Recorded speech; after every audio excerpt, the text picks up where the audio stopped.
계시록 35강 계시록 9장 1절 말씀 보시겠습니다.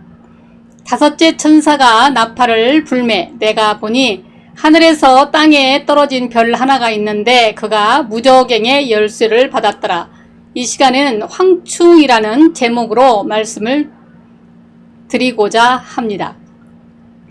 한 대의 비행기가 이륙하려면 강력한 추진력이 필요한데 그 이유는 비행체의 상승을 방해하는 여러 가지의 힘들이 존재하기 때문입니다. 먼저 지구가 끄는 중력입니다. 비행체의 무게만큼 중력이 작용합니다. 다음은 앞을 막는 향력입니다. 공기 저항인데 비행체 전면의 면적이나 모양만큼 강력이 커집니다. 그래서 상당 부분의 원료를 이륙할 때 소비한다고 합니다. 우리 신앙도 독수리 날개치며 올라가듯 성장하는데 가장 많은 노력이 필요한 것입니다. 그만큼 방해가 존재하기 때문입니다. 예를 들면 지구의 중력과 같이 세상의 유혹이 마음을 붙들고 놔주려고 하지 않습니다. 바로 왕이 이스라엘 백성들을 10번의 재앙을 당하고도 추격했던 것과 같습니다. 그래서 하나님도 사랑하고 세상도 사랑하기를 계속합니다. 그런가 하면 공기 저항처럼 사탄의 방해와 환경의 어려움, 우리 육신의 자만, 교만, 태만, 무지, 게으름 등 열심을 다해 충성하지 않으려는 강한 향력 때문에 자꾸만 추락하기를 반복합니다. 하나님 나라를 앞에 두고도 여기가 좋사오니 하면서 현실에 안주하려고 합니다. 그러나 이것도 아니고 저것도 아닌 중간 지점이 가장 어려운 곳입니다. 온갖 시험과 수렁과 두려움이 혼재하는 곳이기 때문입니다. 중간 지점이 바로 눈물의 골짜기입니다. 여기서 주저앉아서는 안 됩니다. 여기에 대한 말씀이 바로 5번째 천사가 부는 나팔에 담긴 의미입니다. 우리는 앞에서 공중에 날아가는 독수리가 큰 소리로 땅에 사는 자들에게 화가 있을지어다 계시록 8장 13절 한 예고를 들었습니다.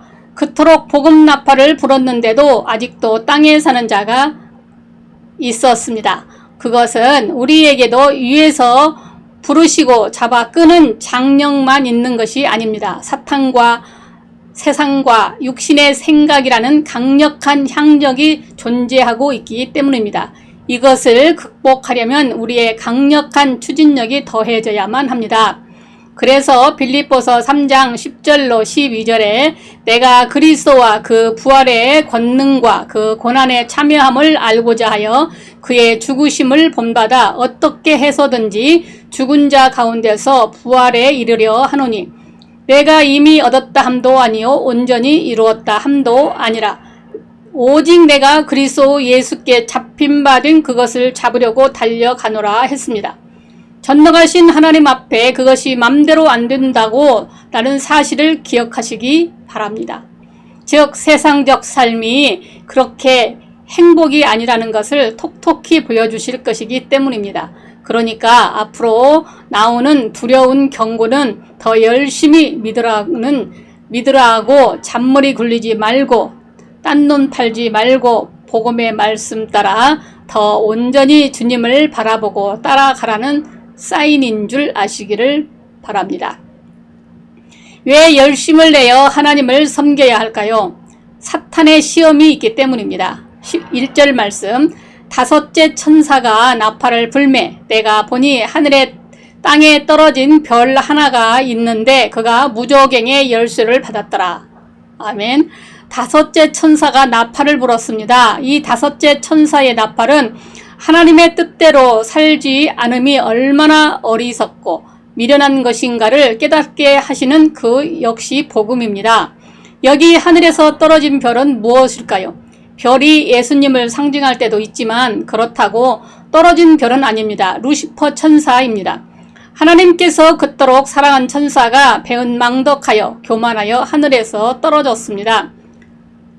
이사야 14장 12절로 15절에 너 아침에 아들 계명성이여 어찌 그리 하늘에서 떨어졌으며 너 열국을 얻는 자여 어찌 그리 땅에 찍혔는고 내가 내 마음에 이르기를 내가 하늘에 올라 하나님의 뭇별 위에 나의 보좌를 높이리라. 내가 북극 지표의 산 위에 자정하리라.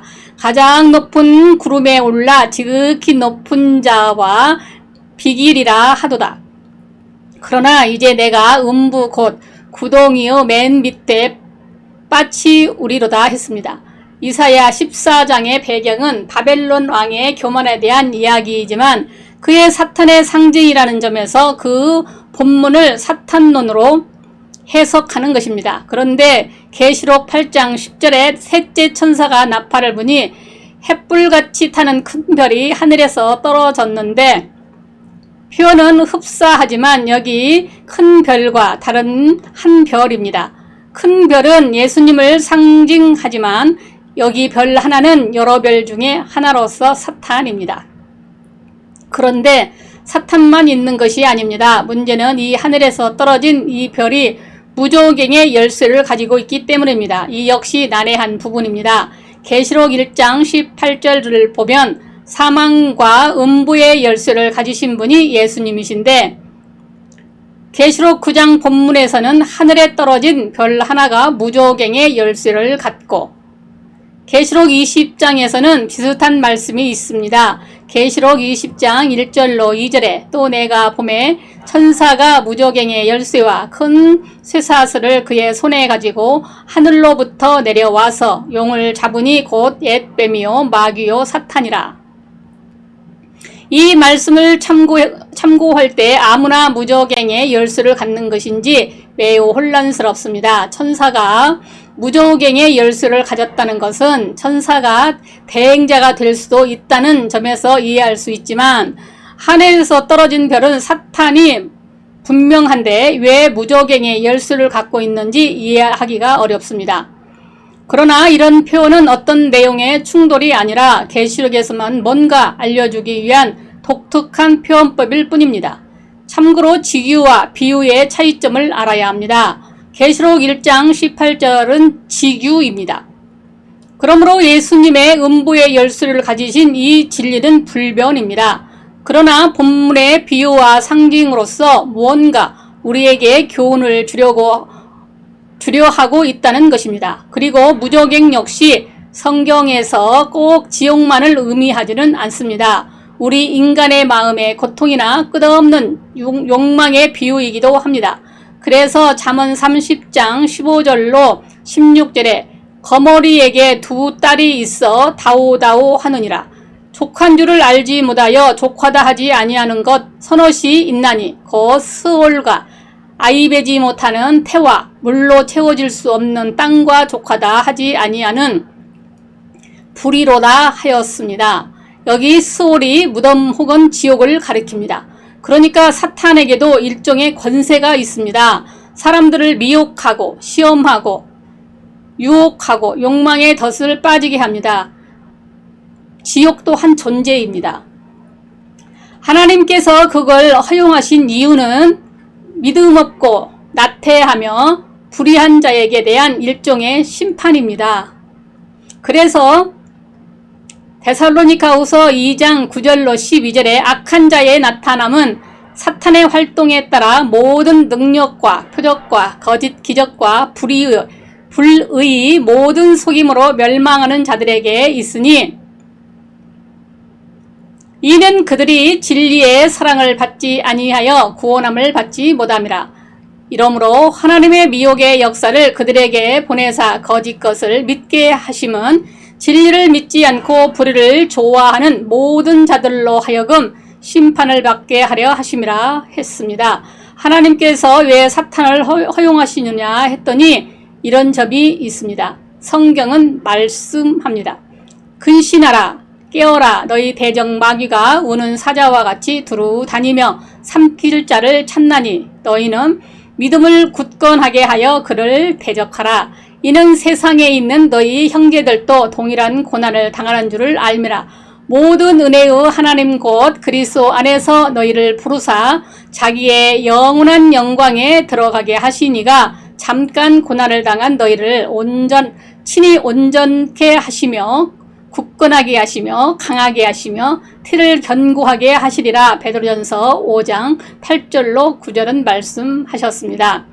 삶의 지옥이 있기 때문입니다. 그가 무저갱의 열쇠를 받았더라. 아멘.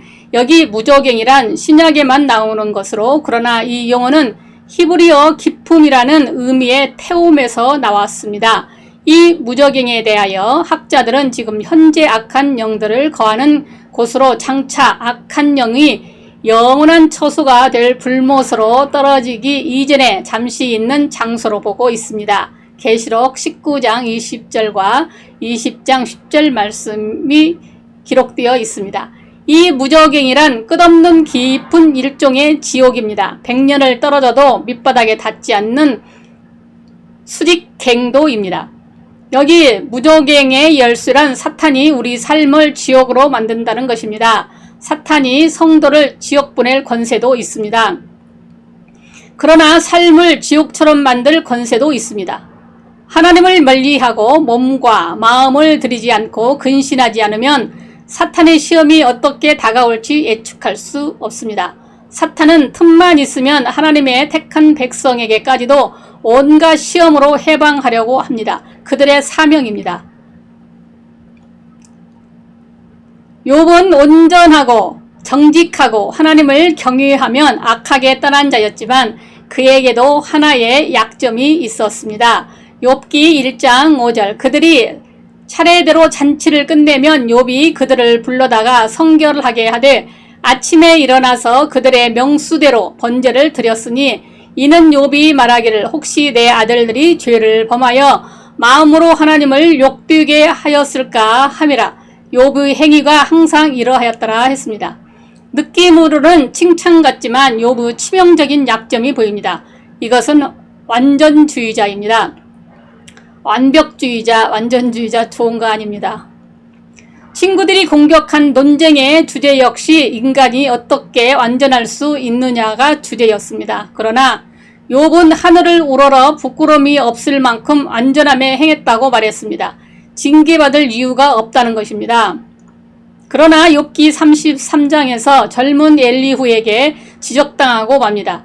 욥기 33장 9절로 12절에 욥 당신이 이르기를 나는 깨끗하여 악인이 아니며 순전하고 불의도 없거늘 참으로 하나님 나에게서 잘못을 찾으시며 나를 자기의 원수로 여기사 내 발을 착고에 채우시고 나의 모든 길을 감시하신다 하였느니라. 내가 그대에게 대답하리라. 이 말에 그대가 의롭지 못하니 하나님은 사람보다 크심이라 강타합니다.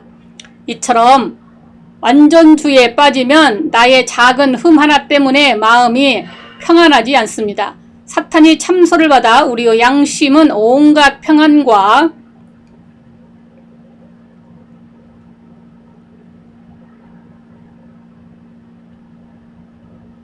그래서 시편 120편 1절로 2절에 여호와께서 집을 세우지 아니하시면 세우는 자에게 수고가 헛되며 여호와께서 성을 지키지 아니하시면 파수꾼에 깨어 있음이 헛되도다. 너희가 일찍이 일어나고 늦게 누우며 수고의 떡을 먹음이 헛되도다 했습니다. 그래서 호세야 선지자는 오라 우리가 여호와께 돌아가자. 여호와께서 우리를 찢으셨으나 도로 낫게 하실 것이요 우리를 치셨으나 싸매어 주실 것임이라. 여호와께서 이틀 후에 우리를 살리시며 셋째 날에 우리를 일으키니 우리가 그의 앞에서 살리라. 그러므로 우리가 여호와를 알자. 힘써 여호와를 알자. 그의 나타나심은 새벽빛같이 어김없다니 비와 같이 땅을 적시는 늦은 비와 같이 우리에게 임하시리라 하니라. 호세야 6장 1절로 3절 말씀이었습니다. 사랑하는 여러분, 우리 믿음이 독수리처럼 비상하는데 사탄과 세상과 육신적인 마음 등 온갖 방해가 있을지라도 주님이 우리를 붙들고 끌어주기를 우리는 결코 승리할 수 있습니다. 하나님의 은혜냐 사탄의 시험이냐 그 결과는 바로 우리에게 달렸습니다. 하나님을 멀리하면 사탄이 다가오고 사탄을 대적하면 하나님께서 다가오십니다. 그러므로 복음의 진리에 바로 서고 근신하여 정신 차리고 하나님을 잘 경외하십시다. 그래서 성령 안에서 병든 자들이 치료함 받아 건강하게 되며 가난한 자가 부유케 되는 천골 기료와 가장 복된 여러분들이 다 되시기를 주님의 이름으로 축복하고 기도합니다. 감사합니다. 아멘.